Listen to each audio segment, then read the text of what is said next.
2013 оны 2 дугаар сарын 15-нд оюу толгой 51% олон нийтийн хөдөлгөөн нь хэвлэлийн баг хурал хийлгэн байгуулагдах болсон шалтгаан цаашдын зорилго үйл ажиллагаагаа танилцуулж Монголын олон нийтэд гаргасан ур айлгаа сонирдууллаа.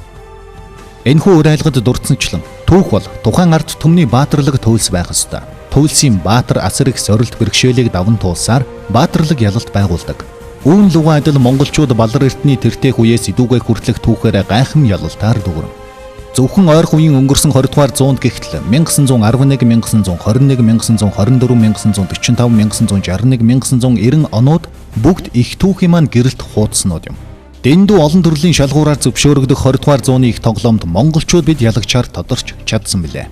Эцэг өвгөд эзэн Чингис хаанаас минь бидэнд өвлүүлж үлдээсэн байгалийн хосгүй буян хишиг болох оюу толгойн орд их баялагийг эрх тэгш тэнцвэртэй харилцан ашигтай эзэмшиж чадах хэсгээс Монгол улс Монголын ард түмний үндэсний язгуур эрх ашиг шууд хамаарах төдийгүй 21-р зууны шин шалгуур билээ. Энэхүү том сорилт шалгуурыг даван туулах эрч хүч монголчууд бидэнд буй гэдэгт итгэнэм. Элэгнэгт ахан дүүс та бүхнийг оюу толгойн гэрээг өөрчилж сайжруулах их үйлсэд нэгтгэхийг уриалж байна хэмээн уриалгад урьджээ. Оюу толгой 51% олон нийтийн хөдөлгөөнөөс 2013 оны 4-р сарын 24-нд оюу толгой ба олон нийтийн хяналт сэдвт зөвлөлдөх баг хурлыг зохион явуулсан юм.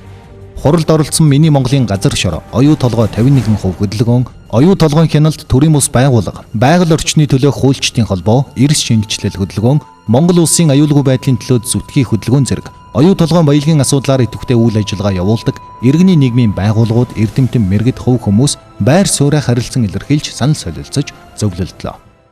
Ороятыгаар нэг 15-аас 20% болгомоор.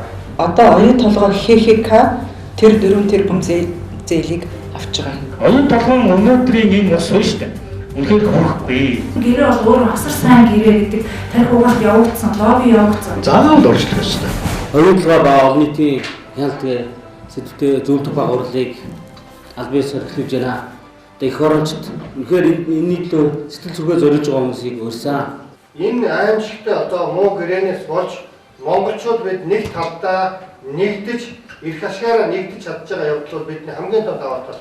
Лебордер нэмэх 6.5 гэж байгаа. Япончууд яагаад 0.2% хүүтэй зээл, жилийн 0.2% хүүтэй зээлийг Монголд энэ хөшөлтөө хөндлийн нисэх буудал байхад өгөөд байгаа юм.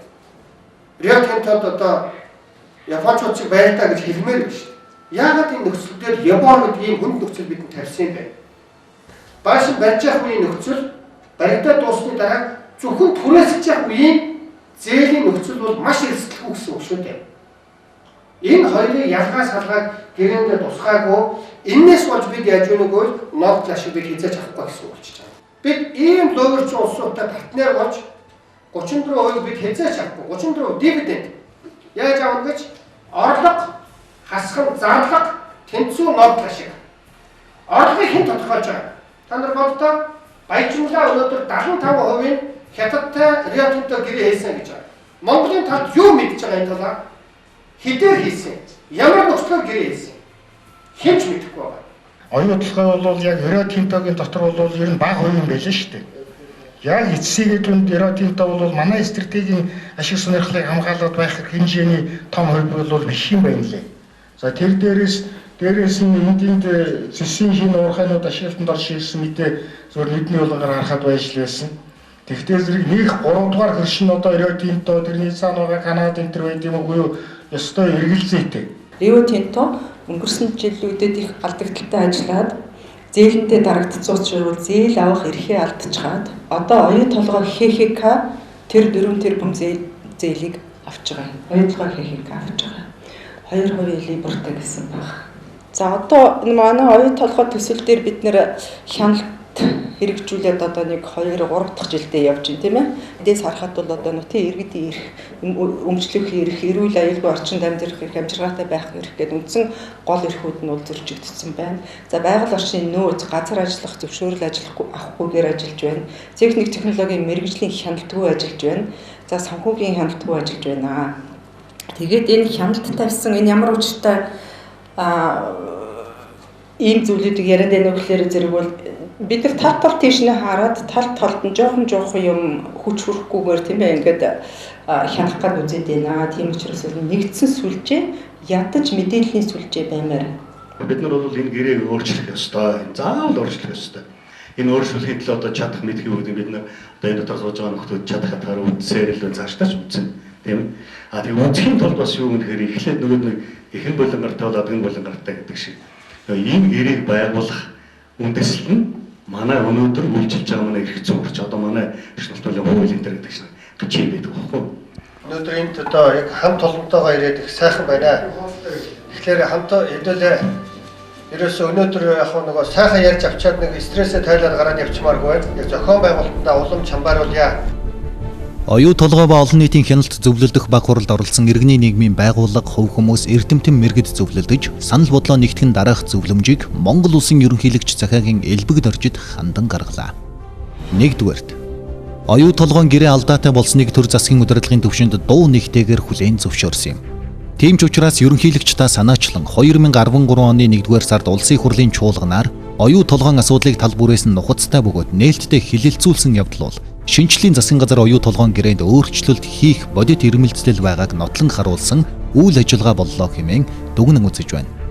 Цаашид эрхэм ерөнхийлөгч та улсын хурлын 57 дугаар тогтоолын хэрэгжилтэнд анхаарал тавьж оюу толгойн гэрээг харилцсан ашигтай, тэнцвэртэй байх нөхцлөөр өөрчлөлт оруулах асуудалд нэгэн үзүрт сэтгэлээр хандаж чармаан ажиллахыг танд зөвлөж байна. 2-р оюу толгойн асуудлыг бүхэлд нь авч үзэхэд анхнаасаа л Монгол улсын хууль тогтоомжийг зөрчсөн бөгөөд хайгуулын ажил хийгдэж дуусаагүй байхад ашиглалтын лицензийг олгосон, мөн техник эдийн засгийн үндэслэл гаргаагүй байхад гэрээ байгуулсан. Өөрийнхөө баялагийг өөр этгээдэд өгөөд өөрөө өртөө хоцрох агуулгатай бүхэл талаараа Монгол улсад ашиггүй ийм муу гэрээ байгуулсан тухайн үеийн ерөнхий сайд Баяр, түүний дараагийн ерөнхий сайд Сүү Батболд, мөн тухайн үеийн уулуур хаан болон сангийн сайдаар ажиллаж байсан зоригт Баяр цогт нарт хариуцлага хүлээлгэх. 3-р татварын хууль болон ашигт малтамлын хууль, гадаадын хөрөнгө оруулалтын хуулиудыг зайлшгүй өөрчлөх замаар өөрийнхөө эрх ашигыг хамгаалах чадвартай болох. 4-р оюу толгой 51% олон нийтийн хөдөлгөөний захиалгаар судалгаа шинжилгээний эксперт төв оюу толгойн гэрээний талаар тандан судалгаа хийхэд дараах дүн гарлаа. Тухайлбал уг судалгаанд оролцох ёсны 60% нь Монгол улсад ашиггүй муу гэрээ болсон гэж үзэн гэрээг өөрчлөх санал бодолтой байгаагаа илэрхийлжээ. Судалгаанд хамрагдах ёсны 60.2% нь энэхүү гэрээг өөрчлөхөд чиглэгдсэн альва тэмцэл хөдөлгөөн үйл ажиллагааг дэмжиж буйгаа илэрхийлсэн бол 25.2% нь шууд гар бие оролцож дэмжин хэмээн хариулсан байна. Дээрх судалгааны дүнгээс үзвэл Монголын нийгмийн сэтгэл зүй оюу толгойн гэрээг өөрчлөхөд бүрэн бэлтгэгдсэн нь тодорхой харагдаж байна.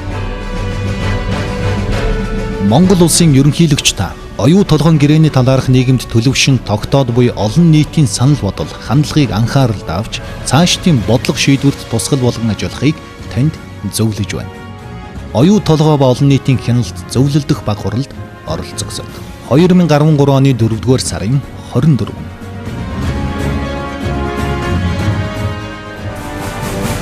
Оюу толгойн гэрээний алдаа оноог үнэн зөвөөр тайлбарлан таниулж, ард түмэн улс үндэстнийхээ язгуур эрх ашигыг тууштай хамгаалж, Монгол түмнийхээ хайр хүндэтгэлийг хүлээсэн эрхмүүд ерөнхийлөгч элбэг доржийг дэмжиж байна.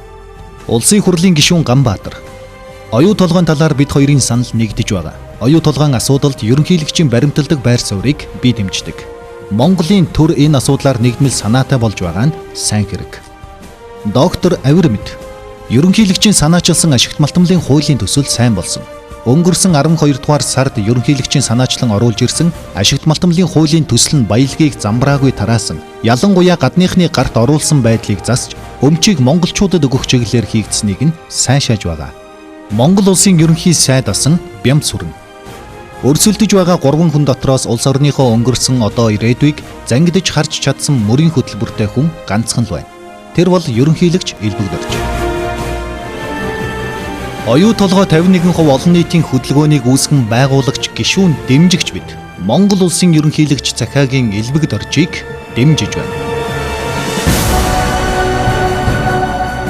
Оюу толгойн их баялагын үр шимийг Монгол улсын иргэн бүр тэгш хүртэж Монгол улс минь цэцэглэн хөгжих болтугай.